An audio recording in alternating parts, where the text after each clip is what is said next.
The ground shook before anyone heard the sound. Daniel Hart felt it through his boots first, a low tremble that rattled the metal shelves inside the small outpost. He dropped the radio handset and grabbed the edge of the table as dust sifted down from the ceiling beams. Ethan Cole was already moving, pulling the door shut and sliding the heavy bolt across it. Outside, the sky had turned a strange orange color, and smoke curled up from somewhere beyond the ridge. Nobody had expected this. Not today. Grace Bennett came running from the supply room, her medical bag already slung over her shoulder out of pure instinct. She had trained for emergencies for years, but nothing about her training had prepared her for the sound that followed the tremor. It was sharp, distant, and final, the kind of sound that changed everything in an instant. The outpost, known simply as Camp Alder, sat at the edge of a valley that had once been quiet. 6 people worked there, monitoring weather patterns and helping coordinate supply routes for nearby villages. It was supposed to be one of the safer postings. That belief shattered the moment the first tremor hit. Laura Whitfield, the communications specialist, tried the main radio again. Static hissed back at her, broken and distorted. She adjusted the dial, her fingers steady, despite the fear rising in her chest. Nothing came through except noise. Oliver Finch pressed his eye to the narrow window near the door. What he saw made his stomach tighten. A convoy of vehicles, not their own, was moving along the far road, kicking up dust as it went. They were not friendly. He had seen enough patrols pass through the valley to know the difference immediately. Daniel joined him at the window, his jaw tightening as he watched the vehicles change direction, turning toward the outpost. He turned back to the others, keeping his voice calm even though his pulse was racing. "Everyone needs to stay low," he said. "Get away from the windows." Nathan Price, the outpost engineer, was already checking the generator room, making sure the backup power was ready, in case the main line failed. He had built half of this outpost with his own hands over the past 2 years, and he was not about to let it fall apart without a fight. The vehicles stopped at the base of the hill, far enough away that their exact intentions were unclear, but close enough to make everyone's nerves stretch thin. Through the window, Oliver counted at least a dozen armed men stepping out, forming a loose line before beginning to walk up the slope. Laura tried the radio one more time, her voice low and urgent, as she repeated the call sign for the regional support base. "Camp Alder calling regional command. Do you copy? Over." Only static answered her. Daniel felt the weight of the moment settle onto his shoulders. As the senior officer present, the safety of 5 other people now rested entirely on his decisions. He looked around the room, at the faces of people who trusted him, and forced himself to think clearly. "We hold position," he said. "We do not open that door for anyone we do not recognize." Grace moved quietly to check on the 2 civilians who had arrived at the outpost only the day before, seeking shelter after their village had been evacuated. Charlotte Reeves sat in the corner with her young cousin, both of them pale with fear but silent, as if they understood that any noise could bring danger closer. Charlotte was 19 years old, quick-witted and calm under pressure, in a way that surprised everyone who met her. She had guided her cousin through miles of rough terrain to reach the outpost, and now she watched the door with the same intensity as the trained soldiers around her. Outside, the men continued their approach, moving in a slow, deliberate pattern that suggested they knew exactly where they were going.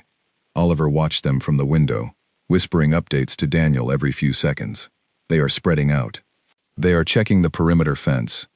Nathan returned from the generator room, his hands still smudged with grease. "Power is stable," he reported, "but if that fence goes down, we lose the outer alarm system completely." Daniel nodded, processing the information. He walked to the small arms locker at the back of the room, more out of a need to prepare than any wish to use what was inside. The outpost had never been designed for direct defense. It was a research and support station, not a fortress. Minutes passed in tense silence. The men outside seemed to pause near the fence line, conferring with one another. Then, without warning, one of them raised a hand, and the entire group began moving again. Faster this time, spreading around the building in a way that cut off any hope of an easy escape. Laura's radio crackled once, briefly, catching everyone's attention. For a heartbeat, she thought she heard a voice on the other end, but the signal died just as quickly as it had appeared. She slammed her palm against the console in frustration. "It's not working," she said. Something is jamming the signal. Daniel exchanged a look with Ethan. Both of them understood what that meant. If their communications were being deliberately blocked, then whoever was outside had planned this carefully. This was not a random encounter. Someone wanted Camp Alder isolated. Grace knelt beside Charlotte and her cousin, speaking softly to keep them calm. "You are safe in here," she said, even though she was not entirely certain that was true. The young cousin, only 12 years old, gripped Charlotte's hand tightly and stared at the floor. A loud bang against the outer wall made everyone freeze. It was not an explosion, but the sound of something heavy being thrown or dropped near the building. Oliver flinched away from the window instinctively, before forcing himself to look again. "They are testing the wall," he said quietly, looking for weak points. Daniel moved to the center of the room, gathering everyone with a glance. "We need a plan beyond simply waiting," he said. "If they breach the perimeter, we retreat to the storage room. It has the reinforced door and only one entry point." Nathan was already nodding, mentally reviewing the layout of the building he had helped construct. The storage room also connected to a narrow maintenance tunnel that led toward the hillside, a detail few people outside the engineering team even knew about. "There's the tunnel," Nathan said. "It's tight, but it could get us out if things go wrong." Daniel considered this new information carefully. It was not an ideal plan, but it was something, a way out if the situation turned worse. He looked to Ethan, who despite his youth, had proven himself steady in difficult situations before. "Ethan, stay near the storage room," Daniel instructed. "If I give the signal, get everyone moving through that tunnel immediately." "Yes, sir," Ethan replied, his voice firm despite the tension in his shoulders.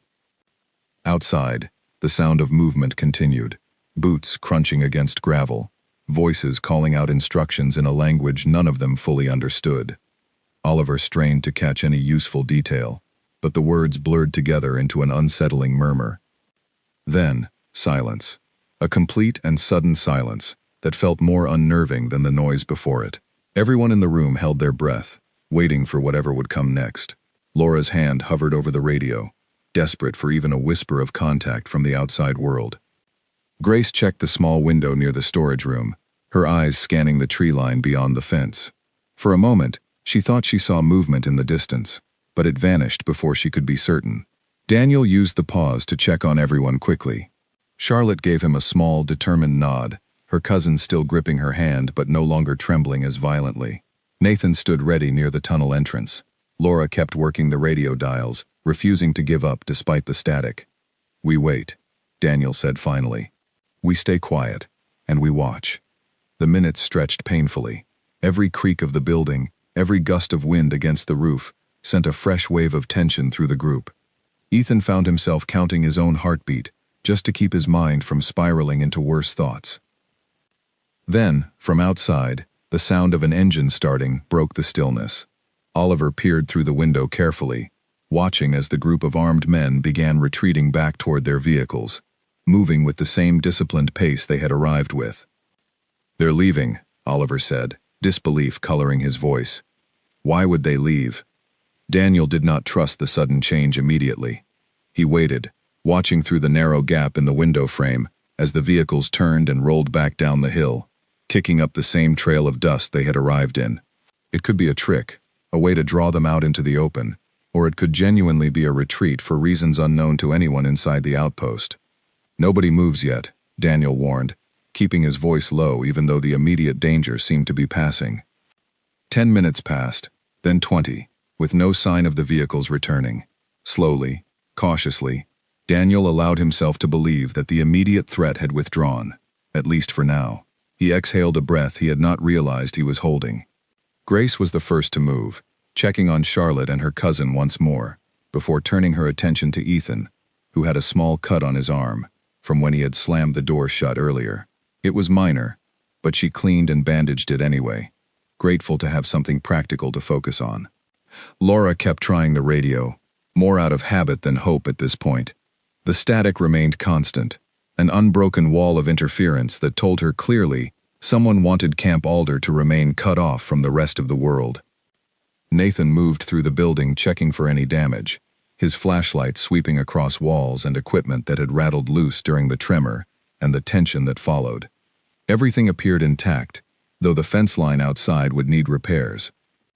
Daniel gathered everyone together once the immediate danger seemed to have passed, though the weight of what had just happened lingered heavily in the room. "We are cut off," he said honestly. "No communication, and now we know someone out there is actively watching this outpost." Charlotte spoke up for the first time since the ordeal began, her voice quiet but clear. "My village was attacked 3 days ago," she said. "This is not the first time these men have appeared without warning."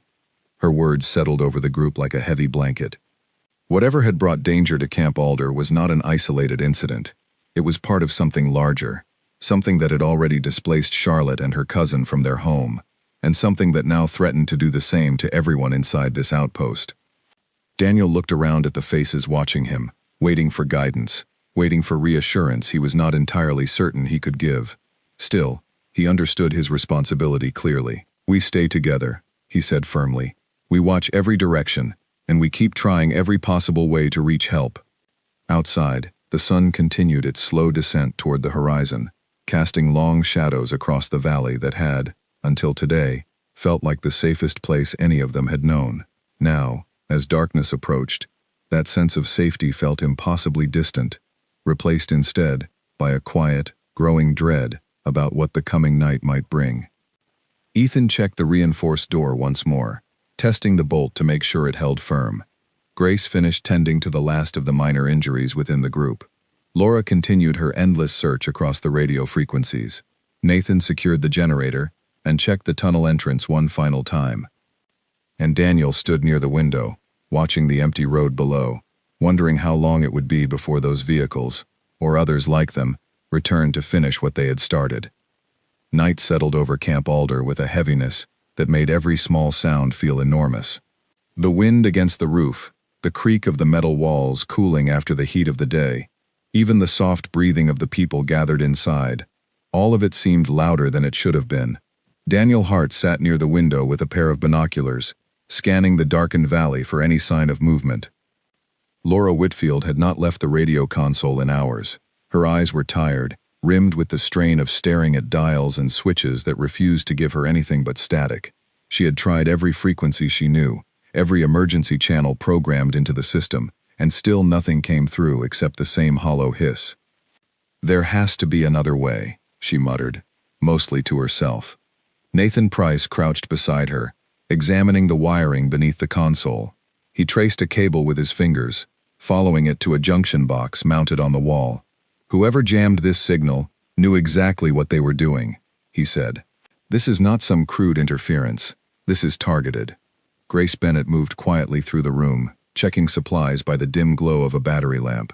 Food and water would last a few more days if they were careful, but the first aid kit was running low, especially after treating Ethan's arm and a few small scrapes among the group.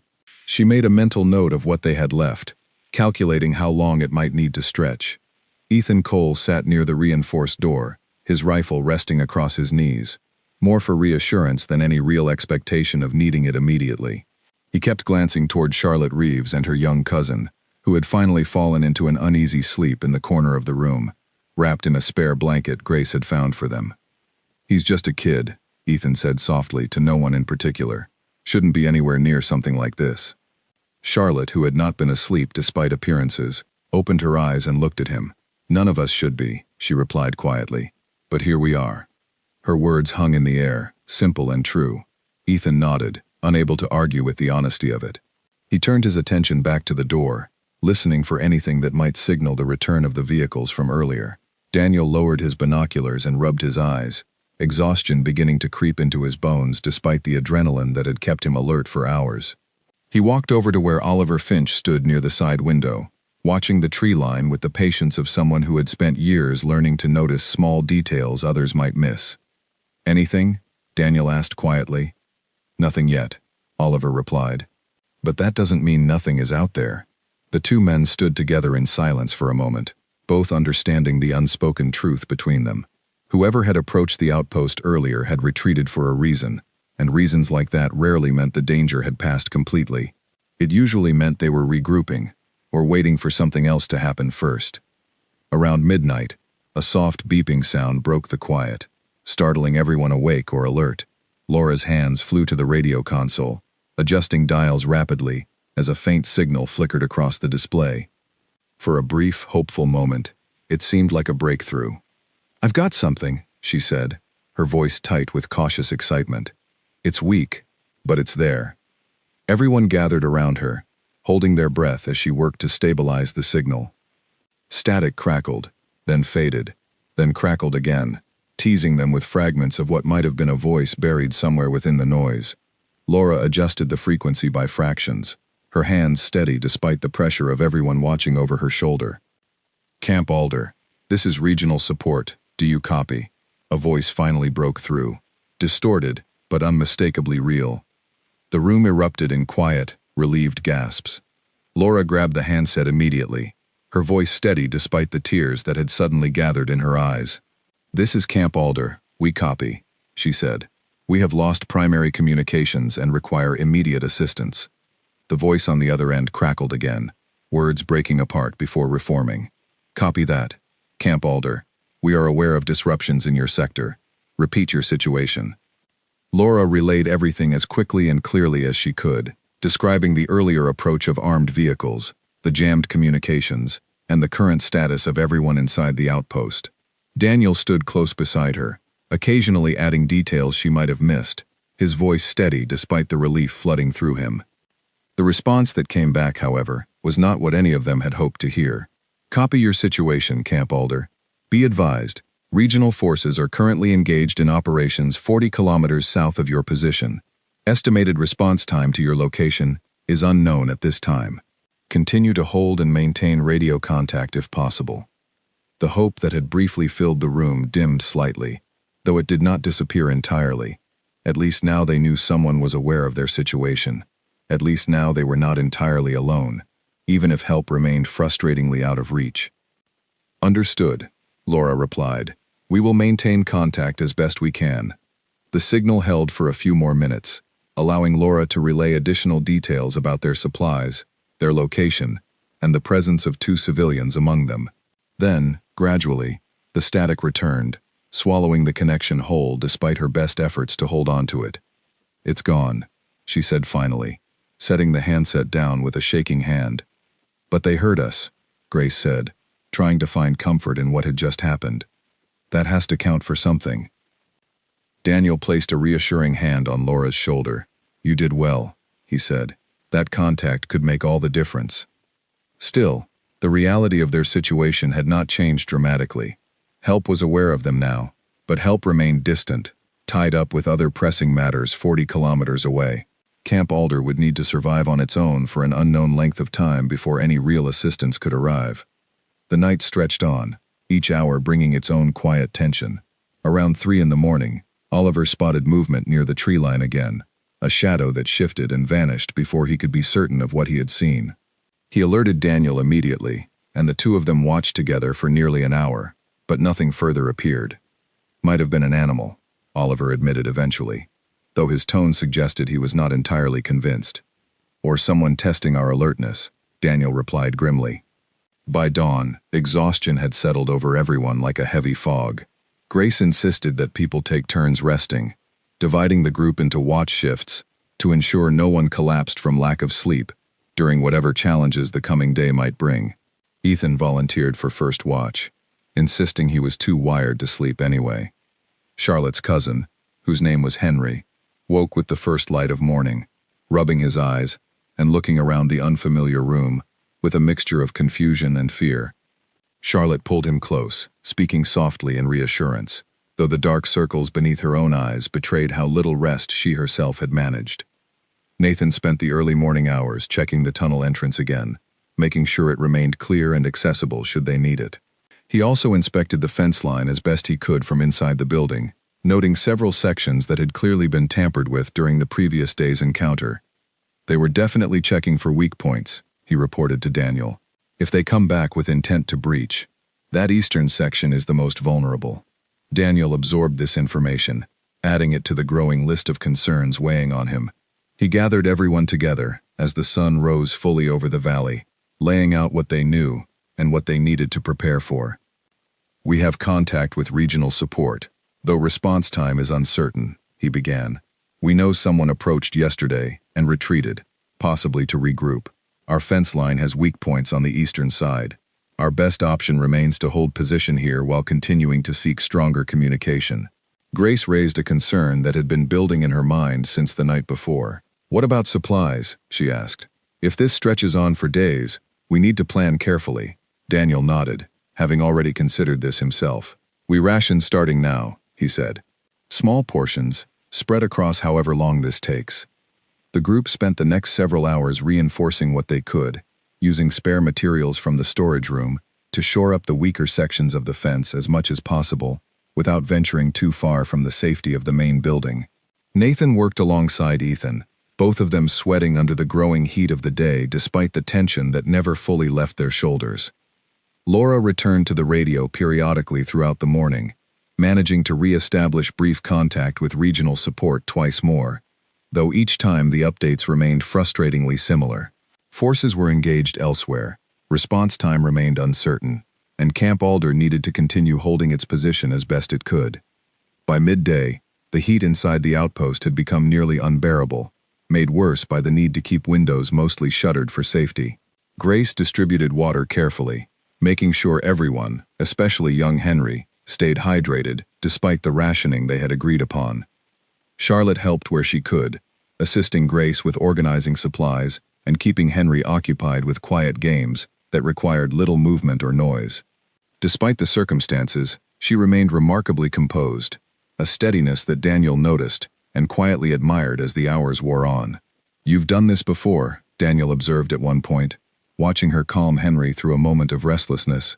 Charlotte gave a small, tired smile. 3 days of walking through dangerous territory teaches you patience quickly," she replied. As afternoon approached, Oliver's careful watch from the window paid off when he noticed dust rising along the distant road once more. His stomach tightened as he called out to Daniel, who joined him immediately, binoculars raised. The vehicles were returning. This time, however, something seemed different. There were fewer of them than the day before, and they moved with less coordinated precision, more like a patrol checking the area than a deliberate approach toward the outpost specifically. Daniel watched carefully, trying to read intent from the distant movement. "They're not heading straight for us," he said slowly. "Looks like they're patrolling the wider area." Everyone remained alert regardless, watching through gaps in the shuttered windows as the vehicles moved along the valley road, pausing occasionally, as if searching for something or someone. Charlotte watched with particular tension, her hand instinctively finding Henry's shoulder and pulling him gently away from the window. "They're looking for us specifically," she said quietly, "or for people like us who fled the village." Her words added a new layer of urgency to the situation. If the patrol was searching for displaced civilians rather than the outpost itself, then Charlotte and Henry's presence inside Camp Alder might be putting everyone at greater risk than previously understood. Daniel considered this carefully, weighing the implications. "Regardless of who they're searching for," he said finally, "we do not open that door, and we do not reveal anyone's presence here." The vehicles eventually moved on, disappearing over a distant rise without approaching the outpost directly. The relief that followed was tempered by the knowledge that they remained in the area, patrolling with purpose, and could return again at any moment. As evening approached once more, Laura managed another brief contact with regional support, this time receiving slightly more encouraging news. Operations to the south were nearing completion, and once resolved, resources could potentially be redirected toward Camp Alder's situation, though no firm timeline was given. "It's something," Laura said, relaying the update to the group. "It's not nothing." Daniel agreed, though he kept his optimism carefully measured. He had learned enough during his years of service to understand that promising updates could change quickly, and that survival depended on continued vigilance rather than premature relief. As darkness fell for the second night, the group settled into a now familiar rhythm of watches and rest, each person carrying the weight of uncertainty differently. Ethan found himself thinking of home, of simpler days before any of this had become his reality. Grace focused on practical matters, mentally reviewing supplies and injuries with the discipline that had carried her through years of difficult postings. Nathan tinkered quietly with the radio equipment, searching for any way to boost their signal strength using spare parts from the generator room. Laura assisted him between her watch shifts, both of them driven by the same desperate hope of establishing a stronger, more reliable connection to the outside world. And Daniel, as the night deepened around them, stood once again near the window, watching the darkness for any sign of movement, carrying the responsibility of 6 lives, plus his own, through a second night that offered no guarantees about what the morning might bring. The third day began with a silence that felt heavier than any of the noise from before. No engines rumbled in the distance, no dust rose along the valley road, and even the wind seemed to have stilled.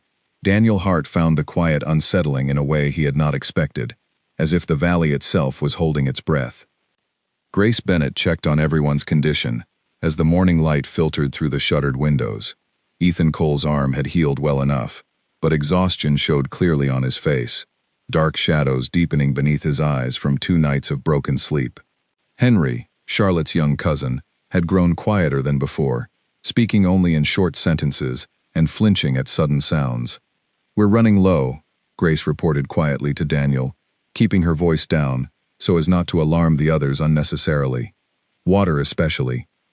If this stretches into a 4th day, we'll need to make some difficult choices." Daniel absorbed the information with a tight nod. He had known this moment would come eventually, the point where survival required not just courage but genuine sacrifice. "Ration further," he said. "Everyone gets the bare minimum, starting now." Laura Whitfield spent the morning hours attempting contact with regional support again, but the radio remained stubbornly silent. The brief windows of connection from the previous days seemingly closed off entirely now. She adjusted every dial, tried every frequency, and received nothing but the same hollow static that had haunted them since the beginning. "Something changed," she said, frustration evident in her voice. "The signal isn't just weak anymore. It's completely gone." Nathan Price examined the equipment alongside her, his brow furrowed in concentration.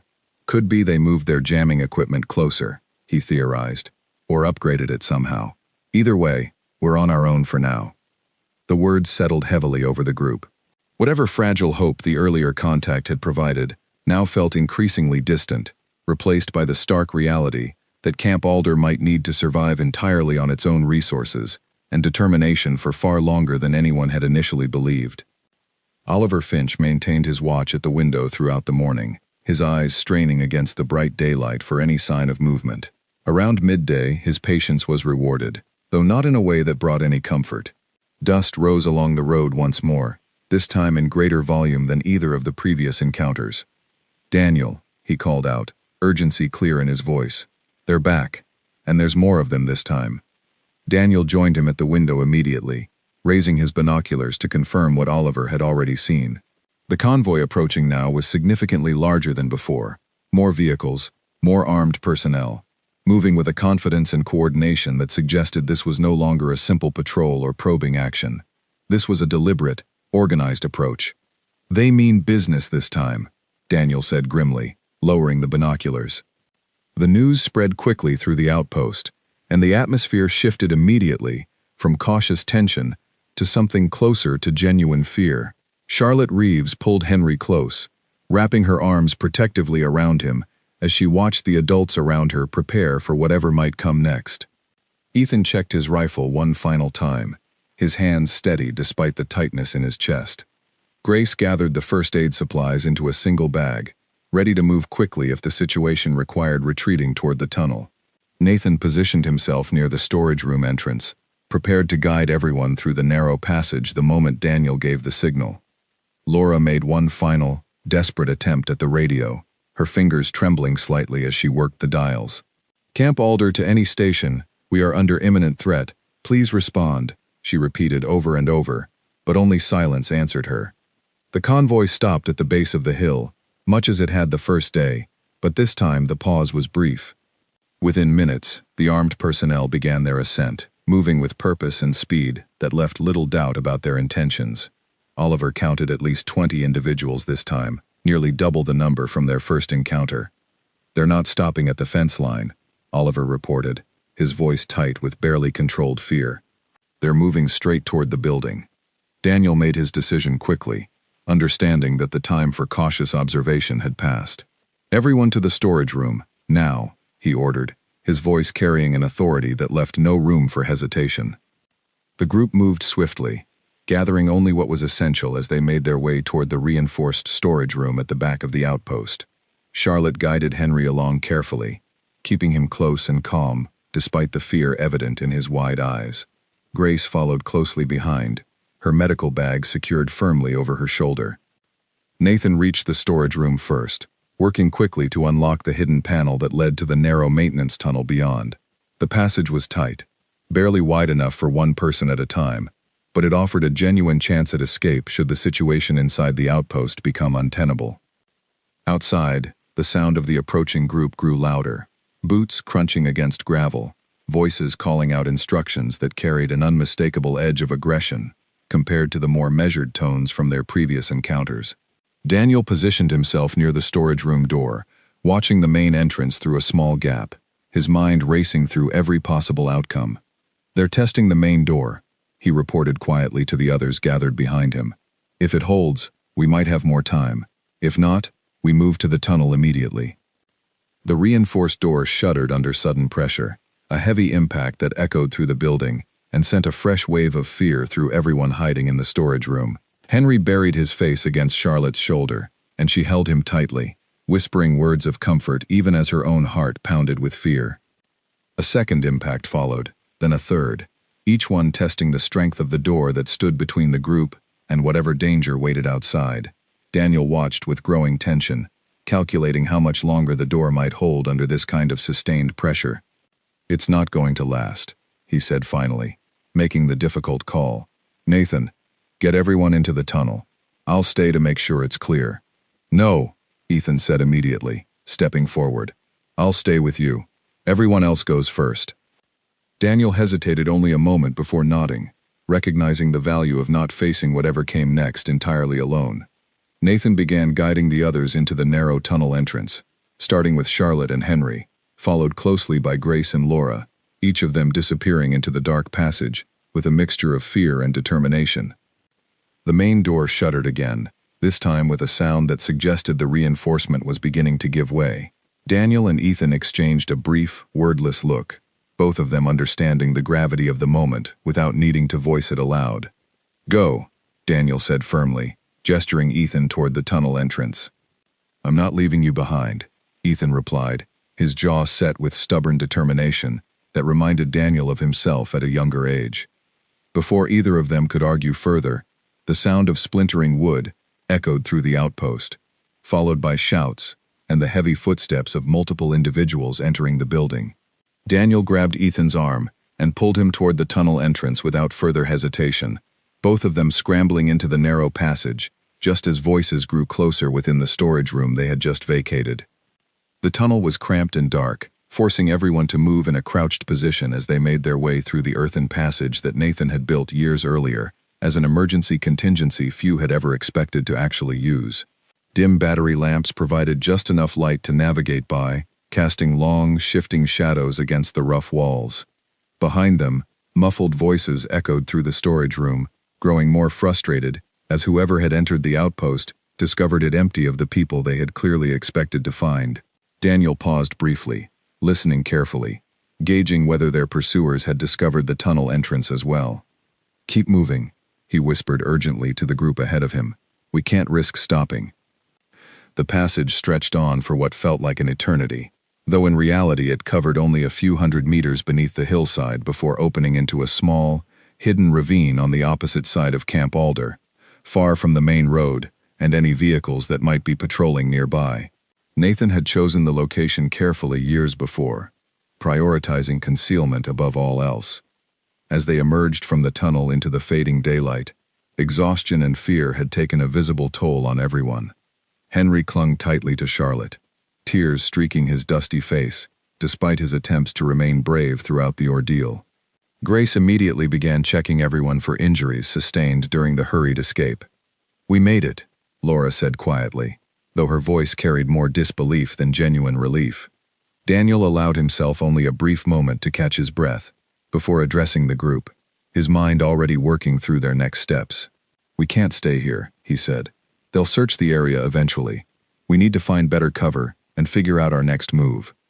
The ravine offered temporary concealment, thick brush, and uneven terrain that would make it difficult for anyone to spot them from a distance, but it offered little in the way of long-term safety or resources.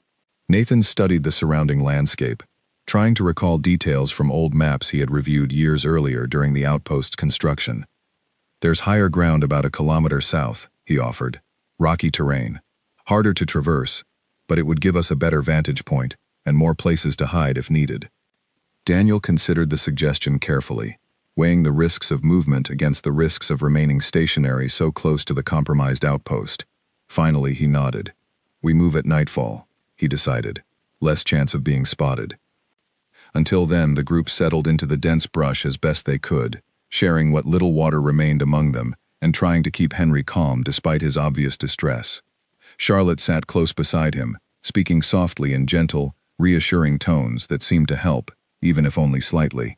Grace moved quietly among the group, checking on everyone's physical and emotional state with the careful attention she had always brought to her role.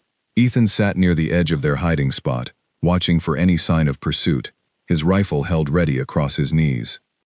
Laura, meanwhile, worked quietly with the small portable radio unit she had managed to grab during their hurried escape, though its range and power were far more limited than the main console left behind at the outpost. Still, she refused to give up, adjusting the settings carefully, in hopes of catching even the faintest signal. As the sun began its descent toward the horizon, casting the valley in deepening shades of orange and purple, Oliver returned from a brief scouting excursion he had insisted on undertaking despite Daniel's initial reluctance to let anyone separate from the group. His report was not encouraging. "They've set up a perimeter around the outpost," he said quietly. "Looks like they're planning to stay for a while, searching the surrounding area methodically." Daniel absorbed this information grimly, understanding that their window for safe movement was narrowing with each passing hour. "We move now," he decided, before it gets any harder to slip past them undetected. The group gathered what little they had and began the difficult trek toward the higher ground Nathan had identified, moving carefully through the darkening landscape, every rustle of leaves and snap of twigs sending fresh waves of tension through everyone involved. Henry stumbled more than once, exhaustion and fear making the difficult terrain even harder to navigate, but Charlotte and Grace took turns supporting him, refusing to let him fall behind. The journey took nearly 2 hours, far longer than anyone had anticipated, as they were forced to take a circuitous route to avoid areas where distant voices and occasional flashlight beams indicated the presence of search parties combing the valley below. Daniel led the way carefully, relying on instincts honed through years of difficult postings to choose the safest path forward. When they finally reached the rocky outcropping Nathan had described, exhaustion had settled deeply into everyone's bones. The terrain offered decent concealment among large boulders and scattered vegetation, along with a vantage point that allowed them to monitor the valley below without being easily spotted themselves. "We rest here," Daniel said, his own fatigue evident in the weariness of his voice. "Take turns on watch. We need everyone as sharp as possible for whatever comes next." As the group settled into their new, precarious shelter, the weight of everything they had endured over the past 3 days began to press down more heavily than before. Grace found herself fighting back tears as she tended to the small scrapes and bruises everyone had accumulated during their escape, the accumulated stress finally beginning to crack through her carefully maintained composure. Ethan sat close to Daniel, both of them staring out at the darkened valley below, watching for any sign of movement that might indicate their pursuers had discovered the direction of their escape. Neither spoke for a long while, the silence between them carrying the shared understanding of just how close they had come to disaster. "Do you think help is still coming?" Ethan finally asked quietly. Daniel considered the question carefully before answering honestly. "I don't know," he admitted, "but we have to believe it is, because the alternative isn't something I'm willing to accept." Nearby, Charlotte held Henry close as he finally drifted into an exhausted, restless sleep, his small body trembling occasionally, even in slumber from the trauma of everything he had witnessed over the past several days. She stroked his hair gently, her own eyes heavy with exhaustion, but unwilling to close, standing guard over the one person she had promised to protect no matter what. Laura continued her quiet, determined work with the portable radio, refusing to surrender to the despair that threatened to overwhelm everyone else. Somewhere out there, she believed, someone was listening. Someone would hear their call for help eventually, even if it took everything she had left to make that connection happen. Nathan kept watch over the terrain below, mentally cataloging every possible escape route and hiding place within their new surroundings, preparing contingencies upon contingencies, in case their situation deteriorated even further before any rescue could arrive. And as the fourth night settled over the valley, cold and unforgiving, each member of the group faced their own private battle against exhaustion, fear, and the creeping doubt that perhaps, despite everything they had endured, help might never come at all. The fourth morning arrived with a gray, overcast sky that matched the mood settled over the small group huddled among the rocks. Daniel Hart woke from a shallow, uncomfortable sleep to find Laura Whitfield still hunched over the portable radio, her eyes red from exhaustion, but her determination unbroken. "Any luck?" he asked quietly, careful not to wake the others who had finally found some measure of rest. Laura shook her head slowly. "Nothing yet," she admitted, "but I'm not stopping." Grace Bennett stirred nearby, immediately checking on Henry, who had slept fitfully through the night, but appeared calmer now in the early morning light. Charlotte Reeves remained close beside him, her own exhaustion evident despite her efforts to hide it for the sake of her young cousin. Oliver Finch had taken the final watch shift before dawn, and he approached Daniel now with a cautious update. "No movement from the search parties overnight," he reported. "Either they've given up for now, or they're regrouping somewhere out of sight." Daniel absorbed this information carefully, understanding that neither possibility offered much genuine comfort. He gathered the group together as the morning light strengthened, laying out their limited options honestly. "We need water soon," he said, "and we need to find a way to boost our signal range, or find higher ground where the portable radio might reach further." Nathan Price studied the surrounding terrain thoughtfully, recalling details from maps he had studied years earlier during his time helping establish Camp Alder. "There's a ridge about 2 kilometers east," he offered. "Higher elevation, and I remember there being a small stream nearby that fed into the valley."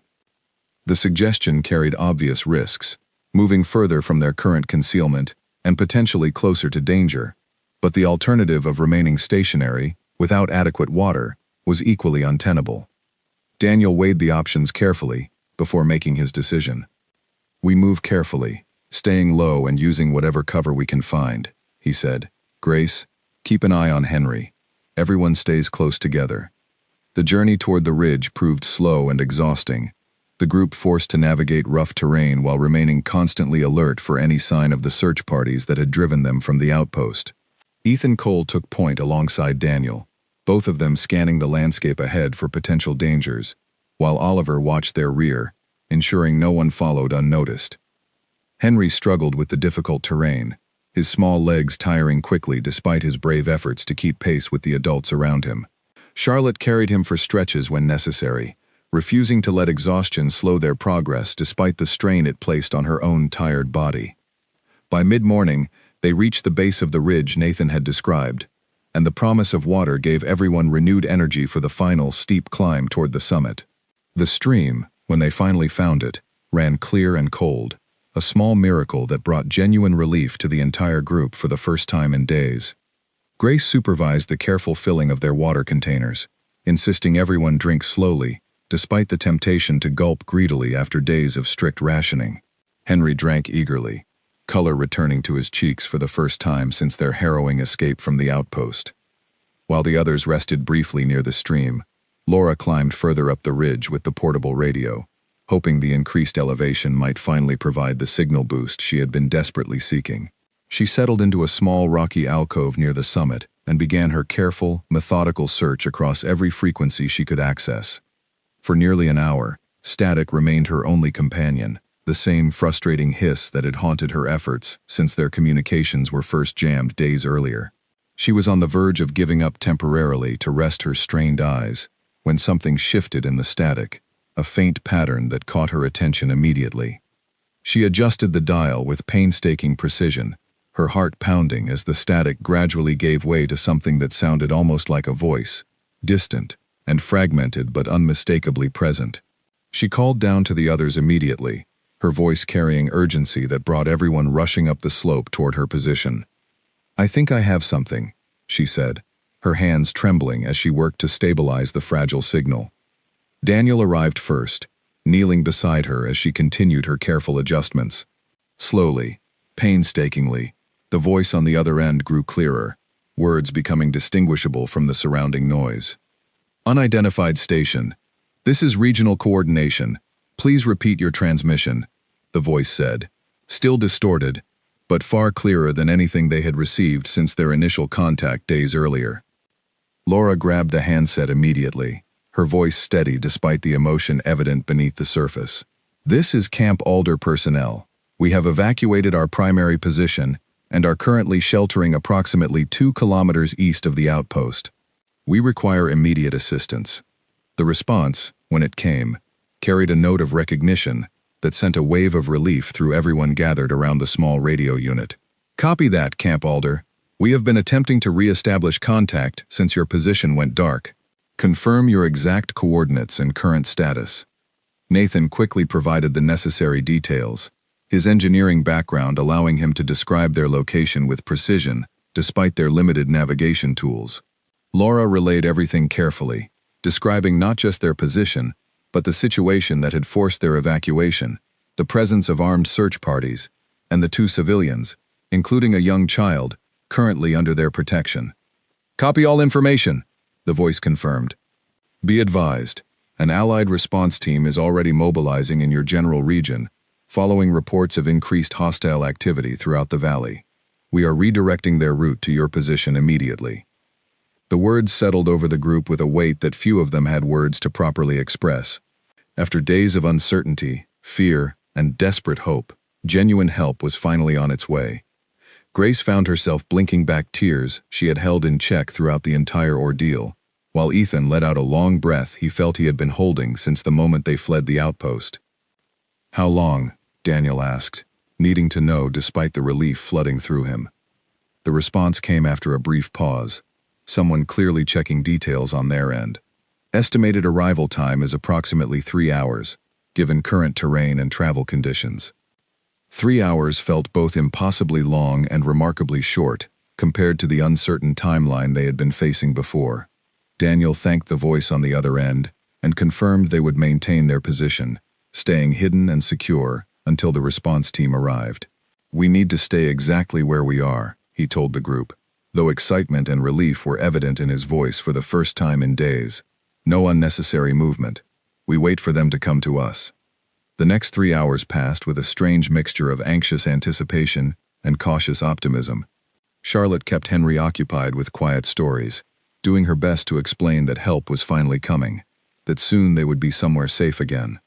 The young boy's eyes lit up with the first genuine hope he had shown since the ordeal began. Grace used the time to properly assess everyone's condition, treating minor injuries that had gone unaddressed during their hurried escape, and ensuring everyone remained hydrated and as comfortable as possible, given their circumstances. Nathan and Oliver maintained careful watch over the surrounding terrain, unwilling to let their guard down completely, despite the promising news. Laura remained close to the radio, maintaining periodic contact with regional coordination to confirm the response team's progress and provide any updates on their own situation. Each brief exchange brought reassurance that help remained genuinely on its way, not simply a hopeful illusion born of desperate circumstances. As the appointed time drew nearer, tension began to build once again, though this time it carried an entirely different quality than the fear that had defined the previous days. This was the tension of hope finally within reach, the anxious anticipation of an ending that might finally bring relief after so much uncertainty. Ethan kept watch alongside Daniel near the ridge's edge, both scanning the valley below for any sign of the approaching response team, while remaining equally alert for any indication that the hostile search parties might have picked up their trail once again. Around the 2.5-hour mark, Oliver spotted movement in the distance, vehicles approaching from the eastern road, moving with a coordinated precision that immediately distinguished them from the earlier hostile convoy. Daniel raised his binoculars carefully, studying the approaching vehicles with cautious hope. Those aren't the same vehicles from before, he confirmed, relief evident in his voice. Different markings, different formation. Laura confirmed with regional coordination that the approaching vehicles were indeed their allied response team, and the confirmation sent a wave of genuine relief through the entire group gathered on the ridge. Grace hugged Henry close, tears finally falling freely as the reality of their imminent rescue began to sink in properly. Charlotte watched the approaching vehicles with an expression of disbelief mixed with profound gratitude, unable to fully process that after everything she and Henry had endured, from fleeing their village days earlier to the harrowing escape from Camp Alder, help had genuinely arrived. Daniel guided the group carefully down toward a more accessible section of the ridge, staying alert even as hope replaced much of the fear that had defined their recent days. Laura maintained radio contact with the approaching team, providing precise directions to guide them toward the group's exact position. As the vehicles drew closer, individuals became visible, moving with the disciplined confidence of trained personnel who had clearly handled similar rescue operations before. Daniel felt a profound wave of relief wash over him as he recognized the uniforms and equipment, confirming beyond any doubt that these were indeed allies who had come specifically to help them. The lead vehicle stopped at the base of the ridge, and a figure emerged, moving with purposeful strides up the rocky terrain toward the group. Daniel stepped forward to meet him, his exhaustion momentarily forgotten in the overwhelming relief of the moment. Henry Dalton, the figure introduced himself, extending a firm handshake. "Team leader for this response unit. Glad we found you." "Daniel Hart," he replied, gratitude evident in every word. "And believe me, we're glad you found us too." Henry's team moved quickly and efficiently, providing immediate medical attention where needed, distributing fresh water and supplies, and beginning the careful process of coordinating everyone's safe transport away from the danger that had defined their recent days. Grace worked alongside the team's medic, providing detailed information about everyone's condition and the injuries they had sustained. Charlotte held Henry close as the rescue team's own medic checked him over carefully, confirming that despite his exhaustion and the trauma of recent days, he remained physically unharmed. The relief on her face was matched only by the exhaustion finally allowing itself to show after days of maintaining careful composure for her young cousin's sake. As the group began their careful descent toward the waiting vehicles, Daniel found himself walking alongside Henry Dalton, exchanging details about the situation that had unfolded over the past 4 days. Dalton listened carefully, his expression grave, as he absorbed the full scope of what Camp Alder's small group had endured. "You held together well," Dalton said finally, genuine respect evident in his voice. "Not everyone manages that under this kind of pressure." Daniel considered the compliment quietly, thinking of everyone who had contributed to their survival, from Laura's relentless determination with the radio, to Nathan's foresight in building the emergency tunnel years earlier, to Grace's steady medical care, and Charlotte's quiet strength in protecting Henry throughout the ordeal. "It wasn't just me," Daniel replied honestly. "Everyone here did what needed to be done." As they reached the waiting vehicles, the full weight of their ordeal finally seemed to settle over the group in a different way, no longer the sharp, immediate fear of the past days, but something closer to profound exhaustion, mixed with overwhelming relief. Ethan helped Grace load supplies into the vehicles, while Oliver and Nathan assisted with final preparations for departure. Charlotte lifted Henry into one of the vehicles, settling beside him, as he finally allowed himself to relax completely, for the first time in days, his small body sagging with exhaustion now that genuine safety felt within reach. Laura climbed in beside them, still clutching the small portable radio that had ultimately made their rescue possible. Daniel took one final look back toward the valley they were leaving behind, toward Camp Alder somewhere in the distance where this entire ordeal had begun 4 days earlier. Whatever challenges still lay ahead, whatever questions remained about what had truly happened and why, at least for now, help had arrived, and safety finally felt like more than just a distant hope. As the vehicles began their journey away from the valley, carrying the small group toward genuine safety for the first time in days, a quiet sense of disbelief settled over everyone present, the slowly dawning realization that against considerable odds, they had survived, and that their darkest hour had finally given way to rescue. The convoy carrying Daniel Hart and the others traveled for nearly 2 hours before reaching the regional support base, a sprawling collection of buildings and equipment that felt almost overwhelming after days spent in the isolation of Camp Alder and the surrounding wilderness. Bright lights, organized activity, and the simple presence of so many people created a stark contrast to the quiet dread that had defined their recent experience. Henry Dalton personally escorted the group through the base's entrance, making sure they received priority attention from medical staff, waiting to assess everyone's condition properly. Grace Bennett walked alongside the base's senior medic, providing detailed handoff information about each person's physical state, her professional composure finally allowing itself to soften now that the immediate crisis had passed. Ethan Cole sat quietly on the edge of an examination table, watching the organized chaos around him with a kind of stunned disbelief. Only hours earlier, he had been prepared to face whatever danger came through that storage room door alongside Daniel. Now, surrounded by medical staff checking his vital signs and offering him warm food, the transition felt almost impossible to fully process. Laura Whitfield finally set down the portable radio she had carried throughout their entire ordeal, handing it carefully to a base technician who promised to properly document and preserve the device that had ultimately made their rescue possible. She watched it disappear into careful hands with a strange sense of loss, as if releasing something that had become an extension of her own determination over the past several days. Charlotte Reeves remained close beside Henry throughout the initial processing, refusing to be separated from him, even as base personnel gently suggested she rest while medical staff examined her young cousin.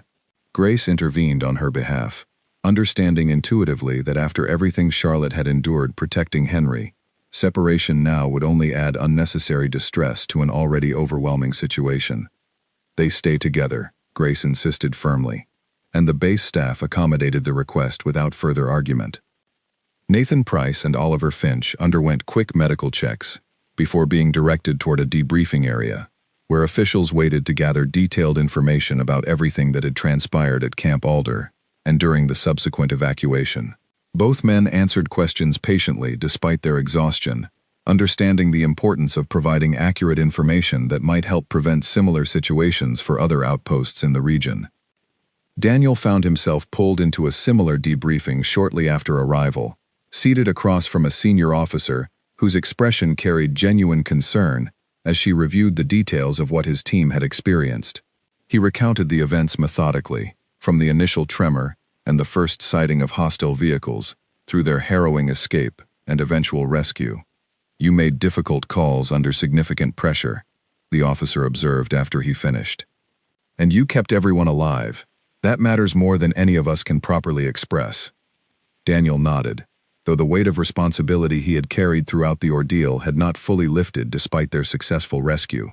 He thought of the moments where decisions could have gone differently, where the outcome might have been far worse, and found himself grateful beyond words that circumstances had ultimately favored survival for everyone in his care. As the debriefings concluded and initial medical assessments confirmed that everyone had escaped the ordeal without serious lasting injury, the group was finally given the opportunity to properly rest in quarters provided by the base.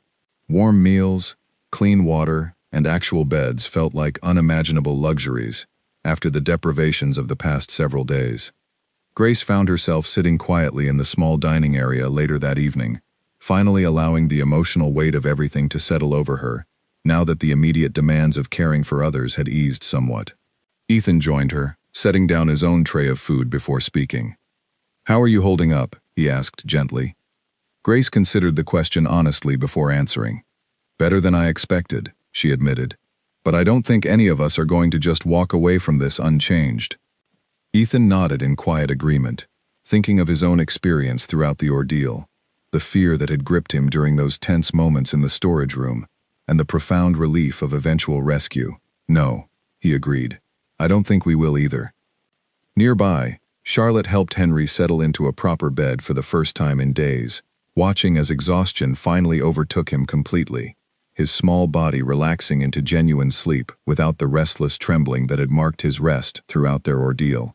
She sat beside him for a long while afterward, simply watching him sleep peacefully, grateful beyond measure that they had both survived. Laura found Nathan in a quiet corner of the base's common area, both of them still processing the events that had unfolded over recent days.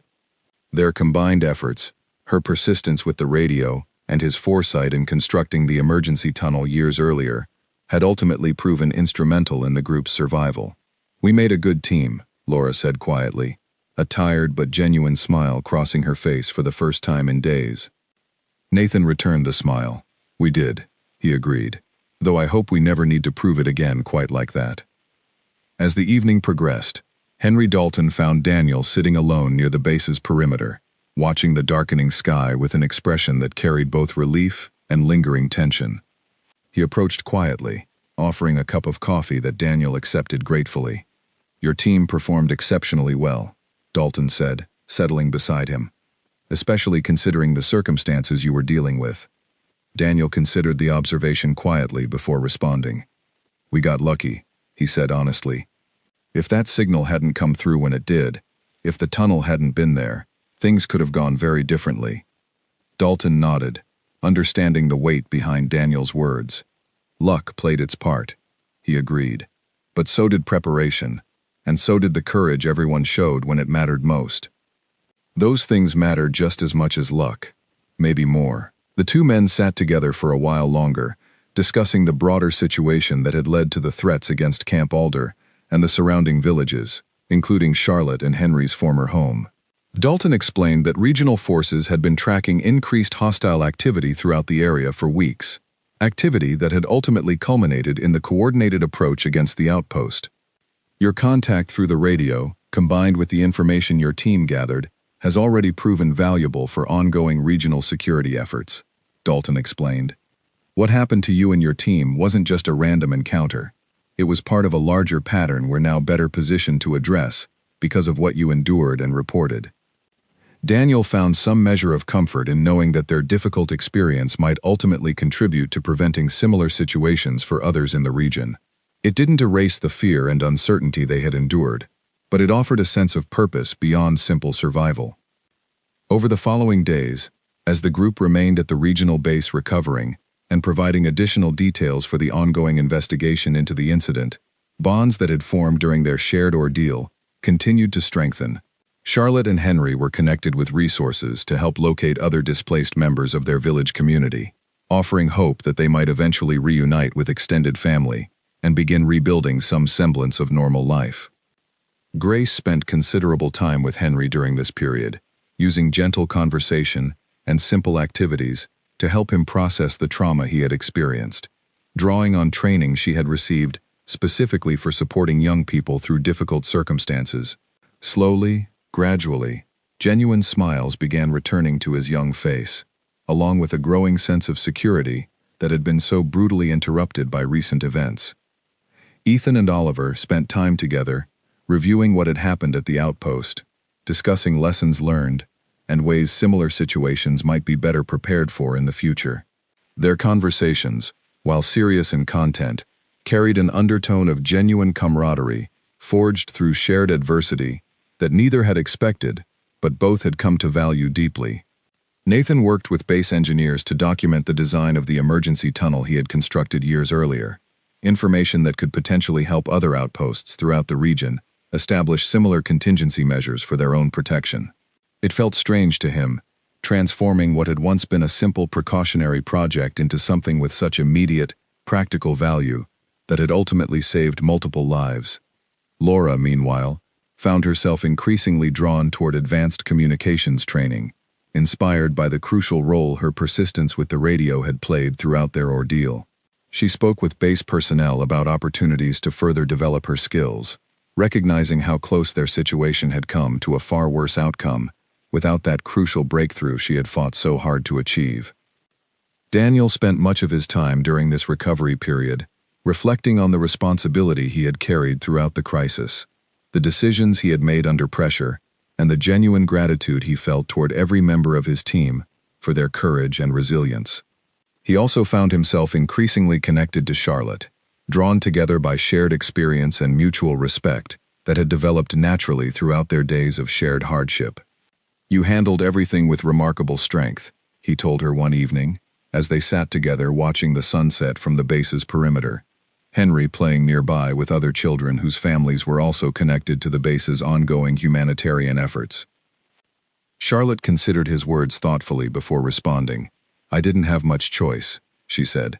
"Henry needed someone steady, so I had to be that person, even when I didn't feel steady at all inside.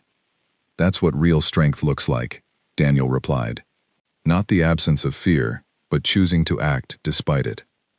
As the days continued to pass, official reports began circulating about the incident at Camp Alder, detailing how regional forces had successfully intercepted and addressed the broader threat that had endangered not just the outpost, but several nearby communities as well. The coordinated response, informed significantly by the information Daniel's team had provided during their ordeal and subsequent debriefing, had proven instrumental in stabilizing the situation throughout the wider valley region. Henry Dalton visited the group one final time before they prepared to transition toward their next assignments, carrying updates about the broader resolution of the situation that had so dramatically disrupted their lives. Efforts were already underway to help displaced villagers, including members of Charlotte's community, begin the process of returning home or resettling safely elsewhere, depending on individual circumstances and preferences. Camp Alder itself would need to be rebuilt, he explained, and there would likely be opportunities for members of the original team to be involved in that process, should they choose to return to the region in the future. Daniel considered the offer carefully, thinking of everything that outpost had represented before the crisis, and everything it had come to mean afterward. Perhaps someday, he said, but for now, I think we all need some time to properly recover from everything that happened. Dalton nodded in understanding, having seen similar reactions from other teams who had endured comparable ordeals throughout his years of service. That's more than fair, he said.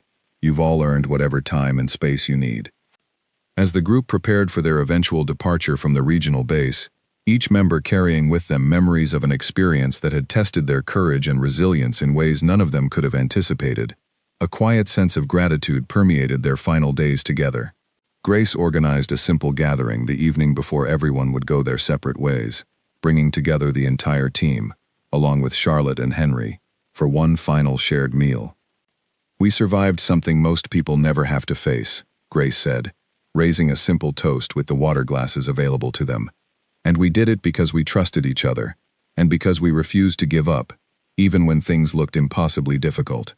Around the table, everyone nodded in quiet agreement, thinking back on the specific moments that had defined their shared ordeal, from the initial tremor that had shattered their sense of safety, to the desperate flight through Nathan's carefully constructed tunnel, to Laura's relentless determination that had ultimately connected them with the rescue that saved their lives. Ethan raised his own glass in response. To Camp Alder, he said, and to everyone who made it out together. Charlotte, sitting beside Henry, who had grown considerably more relaxed and playful over the past several days of safety and stability, added her own quiet reflection to the toast. To second chances, she said softly, and to the people who make them possible. Daniel watched his team, his friends now truly, gathered together in genuine warmth and relief after everything they had endured, and felt a profound sense of gratitude settle over him. They had faced what felt like impossible odds, had lost hope more than once throughout those difficult days, and yet through courage, determination, and ultimately the arrival of allies who had refused to give up on finding them, they had made it through to the other side. The following morning, as vehicles arrived to transport everyone toward their respective next destinations, goodbyes were exchanged with genuine emotion, promises made to stay in contact despite the different paths that likely awaited each of them moving forward. Charlotte hugged each member of the team individually, expressing gratitude that went far beyond simple words for everything they had done to protect both her and Henry throughout the crisis. "You didn't just save our lives," she told Daniel as they said their final goodbye. "You gave us hope when we had nothing left. That's something I'll carry with me always." Daniel found himself genuinely moved by her words, understanding that whatever official reports and debriefings might document about the incident, the true significance of what they had experienced together lay in exactly what Charlotte had described. They had faced their darkest hour together, had very nearly lost all hope entirely, and yet through unwavering determination and the eventual arrival of allies who refused to abandon them, they had found their way back to safety and, ultimately, to a future that once again held genuine promise. As the vehicles carrying the team members and their now dear friends departed the regional base, heading toward destinations that would carry each of them into whatever came next, Daniel allowed himself one final look back, thinking of Camp Alder, of the ordeal that had tested every one of them so severely, and of the profound gratitude he felt toward the human allies who had ultimately proven that even in the darkest circumstances, hope, courage, and genuine human connection could overcome seemingly impossible odds. They had lost all hope, until their human allies arrived, and in that arrival, they had discovered not just rescue, but renewed faith in the enduring power of courage, sacrifice, and the unbreakable bonds forged between people who refuse to abandon each other, no matter how desperate the circumstances become.